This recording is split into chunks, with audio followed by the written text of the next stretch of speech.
अस्सलाम वालेकुम स्टूडेंट। आज मैं असाइनमेंट MUD 003 का शुरू करूंगी। सबसे पहले सेक्शन ए का सेक्शन ए में सबसे पहला सवाल 10 नंबर का दिया हुआ है 3, जिसका 1, 2, 3 जो सवाल दिया हुआ है वो ब्लॉक 1, 2 और 3 में आप अगर देखेंगे तो उसके जवाब मिल सकते हैं, मुताला उसका कर सकते हैं, लेकिन उसको हूबहू उतार नहीं सकते।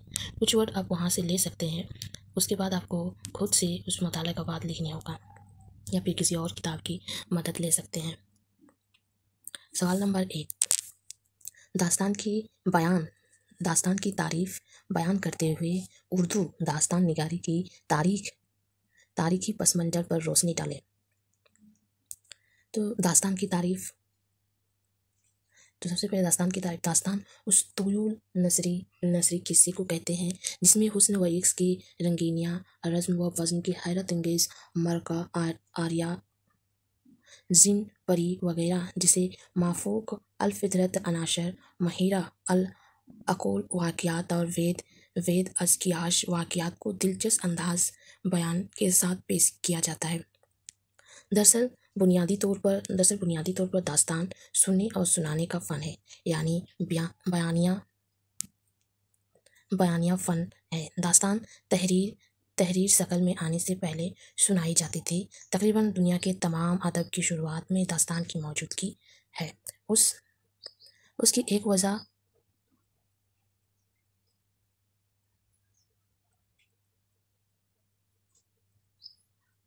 एक वजह अशान की शोर की ओलेन हैरत पसंदी है। फ़रोग़ इल्म व अरफ़ान और साइंस मकाशफ़ात की बदौलत जदीद दौर में लोग दास्तान की हैरान कीन शहरजाद फ़ज़ा से बाहर निकल गए। दास्तान दरअसल उर्दू अदब में नशरी अदब, नावलेट, अफ़साना और मुख्तसर अफ़साने की मदरश आला है। उर्दू दास्तान निगारी का तारीखी पस मंज़र।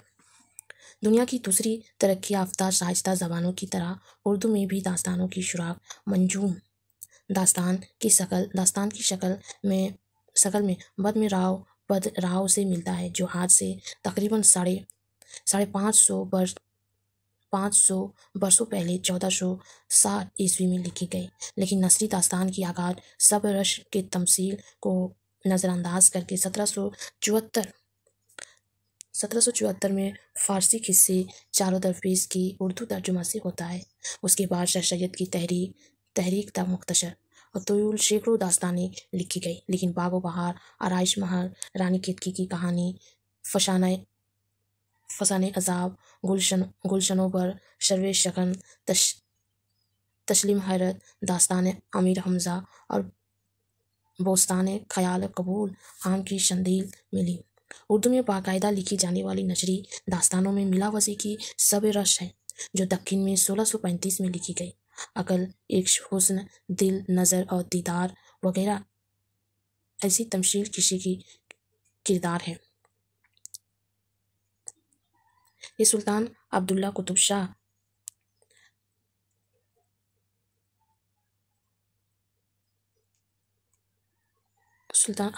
शाह की फरमाइश पर लिखी गई, जो मख्फी और मशजाम नशरी की आला नमूना पेश करती है। शुमाली हिंदुस्तान में कलमबंद होने वाली दास्तानों में एशियाई ख़ानदान की खिस्सा, महर अफरोज़, दिलबर, आफ़ताब हुस्न की नौ तर्ज मरशा, महर चंद खेतरी की नौ आशीन हिंदी और शाह आलम शानी की अजायब अल कशश को ओलेब हासिल है। 17वीं सदी ईस्वी से 20वीं सदी ईस्वी के रबे अव्वल तक पहुँचकर दास्तान निगारी तकरीबन माकूफ हो गई। उस तवील अरसे पर जो दास्तानें लिखी गई, उनमें से बाज़ फ़दामत के लिहाज से कुछ किस्से नुक्ता नज़र से कुछ अफसलोफ की अनफरेदियत के सबब अशरात की पेश नज़र दास्तान अदब की तारीख में खुसूसी अहमियत रखती है। आज भी उर्दू की जदीद अफसानवी अदब की बुनियाद दास्तान को ही माना जाता है। यही वजह है कि दास्तानों को उर्दू अदब में बड़ी अहमियत हासिल है। उसके बाद सवाल नंबर 2, सबरस की लिशानी तख्लीक अदबी खुसूसियात क्या है, तफसील से बयान करें। सबरस उर्दू की सबसे पहली किताब 1635 में अब्दुल्ला कुतुब शाह वाही गुल कंडा की फरमाइश पर लिखी गई। इस दास्तान में हुस्न व इश्क के मरके को एक तमसीली हिस्से की सूरत में पेश किया गया है। सबरश की हिमियत लिशानी भी है और अदबी भी। लिशानी इस हैसियत से कि उसमें वो ज़ुबान हमें मिलती है आज से तकरीबन 350 वर्ष पहले दक्षिण में बोली जाती थी। उसके इमला का अंदाज भी आजकल के अंदाज से कदरे मुख्तलिफ था। गुर्बत के बावजूद वज़ी के अंदाज बयान में बड़ी रूहानी और दिलकशी है। वो छोटे छोटे जुमलों में बड़ी मानी खेज बातें की जाता है। अगरचा उसने मख्फा और मजमा इबारत लिखने का इंतज़ाम किया है, लेकिन ये कैद उसके अंदाज बयान को कंजक और पेचीदा नहीं बनाती। उसमें वो तमसीली किस्सा बयान किया गया है। मौलवी अब्दुल हक साहब की ताल्लुक़ के मुताबिक वज़ी ने मोहम्मद यही सैबेक फ़तह निशापुरी की नशरी तशन्नुफ़ किस्सा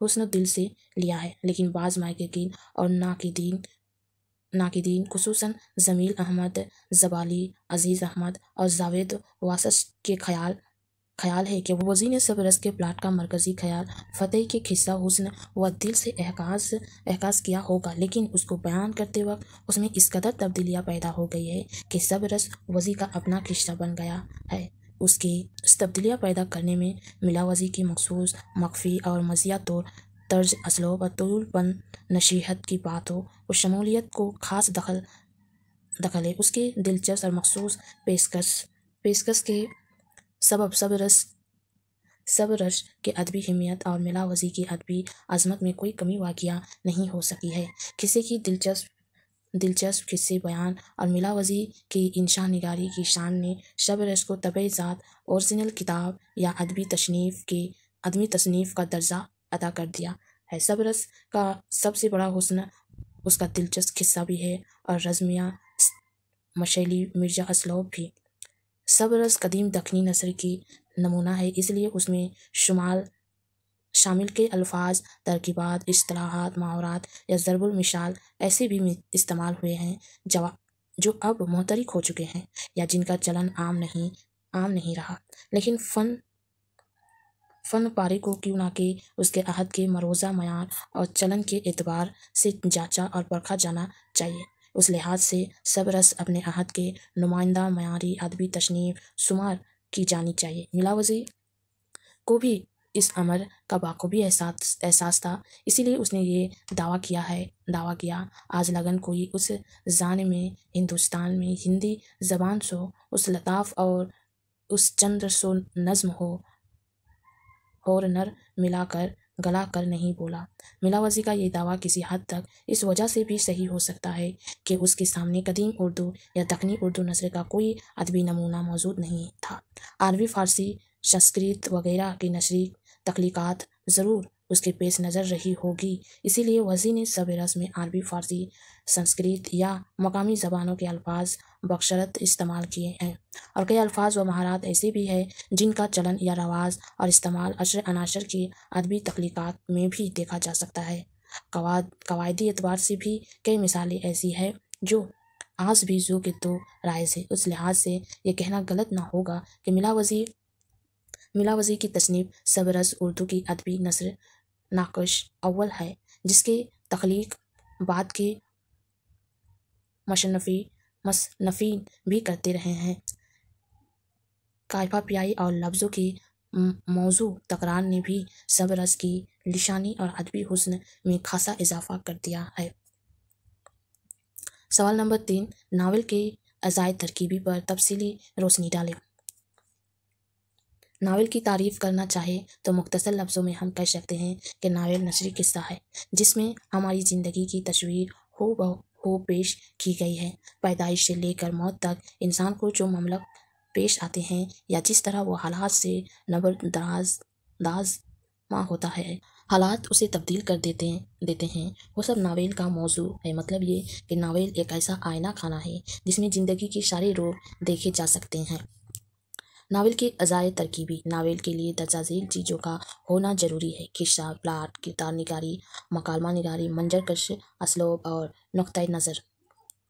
किस्सा ये नावल का बुनियादी जड़ है। कोई वाक़या, कोई हादसा, कोई किस्सा फ़नकार को कलम उठाने पर मजबूर कर देता है। किस्सा जो भी हो, फ़नकार की ये जिम्मेदारी है कि वह अपने फ़न के ज़रिया उसकी दिलचस्पी को बरकरार रखे। उसकी सूरत यह है کہ کہانی اسی طرح آگے بڑھے کہ پڑھنے والا یہ جاننے کے لیے بےتاب رہے کہ اب کیا ہونے والا ہے۔ پلاٹ قصے کو ترتیب دینے کا نام ہے۔ ایک کامیاب فنکار واقعات کو اس طرح ترتیب دینا ہے جیسے موتی لڑی میں پروئے جاتے ہیں۔ واقعات ایک دوسرے کے ساتھ پوری طرح پیوست ہو تو پلاٹ مربوط یا گھٹا ہوا کہلائے گا، اور ایسا نہ ہو تو پلاٹ ڈھیلا ڈھالا کہلائے گا، جو ایک خامی ہے۔ ایک سے زیادہ قصہ بیک وقت چلتے ہو تو مرکب پلاٹ کہلائے گا، جیسے امراؤ جان ادا کا پلاٹ۔ اس کے علاوہ ناول میں ایک حصہ ہو تو احکرہ پلاٹ کہلائے گا۔ کردار نگاری ناول کا اہم جزو ہے۔ ناول میں جو واقعات پیش آتے ہیں ان کی مرکز کچھ جاندار ہوتے ہیں۔ ضروری نہیں کہ یہ انسان ہی ہو، حیوانوں سے بھی کام لیا جا سکتا ہے۔ یہ افراد قصہ کردار کہلاتے ہیں۔ یہ جتنی حقیقی یعنی اصل زندگی کے قریب ہوں گے ناول اتنا ہی کامیاب ہوگا۔ کردار دو خانوں میں تقسیم کیے جاتے ہیں، ایک پیچیدہ دوسرا سپاٹ۔ انسان حالات کے ساتھ تبدیل ہوتا ہے جن کرداروں میں ارتقا ہوتا ہے، یعنی جو کردار حالات کے ساتھ تبدیل ہوتے ہیں وہ پیچیدہ کہلاتے ہیں، جسے مرزا ہادی رضویٰ کے امراؤ جان ادا اور سلطان مرزا اسی طرح کے کردار جتنے جاگتے کردار کہلاتے ہیں اور ادب کی دنیا میں امر ہو جاتے ہیں۔ جو کردار ارتقا سے مرحوم رہ جاتے ہیں، پورے ناول میں ایک ہی سے رہتے ہیں، وہ سپاٹ کہلاتے ہیں۔ نذیر احمد کے مرزا ظاہر در بیگ اور سرشار کی خوبی اس کی مثال ہے۔ یہ دلچسپ ہو سکتے ہیں مگر سچ مچ کے انسانوں سے ملتے جلتے نہیں ہو سکتے۔ مکالمہ نگاری پر بھی ناول کی کامیابی اور ناکامی کا بڑی حد تک در و مدار ہوتا ہے۔ ناول کے کردار آپس میں جو بات چیت کرتے ہیں وہ مکالمہ کہلاتی ہے۔ اسی بات چیت کے ذریعہ ہم ان کے دلوں کا حال جان سکتے ہیں اور انہی کے سہارے قصہ آگے بڑھتا ہے۔ مکالمے کے سلسلے میں دو باتیں ضروری ہے۔ ایک تو یہ کہ مکالمہ کے ضروری طور پر طویل نہ ہو کہ قاری انہیں پڑھنے میں اکتا جائے۔ دوسری بات اس سے بھی زیادہ ضروری ہے منظرکش سے ناول کی دلکشی اور تاثیر میں اضافہ ہو جاتا ہے۔ منظرکشی کامیاب ہو تو چھوٹا قصہ بھی سچ لگنے لگتا ہے۔ امراؤ جان ادا میں مرزا رسوائی نے خانم کے کوٹھے کا نقشہ ایسی کامیابی کے ساتھ کھینچا ہے کہ پورا ماحول ہمارے پیش نظر ہو جاتا ہے۔ عرش محل نواب سلطان کی کوٹھی کا ذکر ہے جو ایسا کاریگر کہ لگتا ہے ہم خود وہاں جا پہنچے ہیں۔ پریم چند کو بھی منظر نگاری میں بڑی مہارت حاصل ہے۔ شرور اور طیب کی ناولوں میں یہ کمزوری نمایاں ہے۔ اسلوب یا انداز بیان کا تعلق واضح طور پر زبان سے ہے۔ زبان ہی وہ ذریعہ اظہار ہے جس کے ذریعہ ادیب اپنی تخلیقی تجربات کو فنی روپ دیتا ہے، لیکن اس کا مطلب یہ نہیں کہ فن سے زبان کا خارجی رشتہ ہوتا ہے، بلکہ یہ بالکل ہی حقیقی رشتہ ہے۔ جس طرح روح و جسم کا رشتہ ہوتا ہے اسی طرح اسلوب کا اپنے فن سے ہے۔ زبان کے سلسلے میں یہ بات سامنے رکھنی چاہیے کہ زبان کا استعمال روزمرہ کی زندگی میں ہر لمحہ ہر قدم پر کیا جاتا ہے، اور اسی طرح سے جو ذریعہ اظہار فنکار کا ہے وہ کثرت استعمال کا شکار ہے۔ نقطۂ نظر جس میں خون کی طرح فنکار کے قلم سے نکلی ہوئی ایک سطر سے جاری و ساری ہوتا ہے۔ ہر انسان اور خاص طور پر فنکار کائنات اور اس کی ہر شے کو اپنے زاویہ نگاہ سے دیکھتا ہے۔ جب وہ کسی موضوع پر قلم اٹھاتا ہے تو گویا اس پر اپنے خیالات کا اظہار کرتا ہے اور اپنا نقطۂ نظر وضع کرتا ہے۔ غرض یہ کہ ہر تخلیق کے پیچھے کوئی نقطۂ نظر کار فرما ہوتا ہے اور اصناف اسی کی خاطر تخلیق کا کرب جھیلتا ہے۔ مولوی نذیر احمد نے ابن الوقت یہ وضع کرنے کے لیے لکھا کہ بے سوچنے سمجھنے نکالی انسان کو ذلیل و کھور کر دیتی ہے۔ ان کا ہر ناول اصلاحی نقطۂ نظر کا حامل ہے۔ مختصر یہ کہ مندرجہ بالا عناصر ناول کی اعضائے ترکیبی ہے جن کی صحیح اور فنکارانہ استعمال ہی ایک ناول کو اس کے مخصوص مقصد تک پہنچاتا ہے۔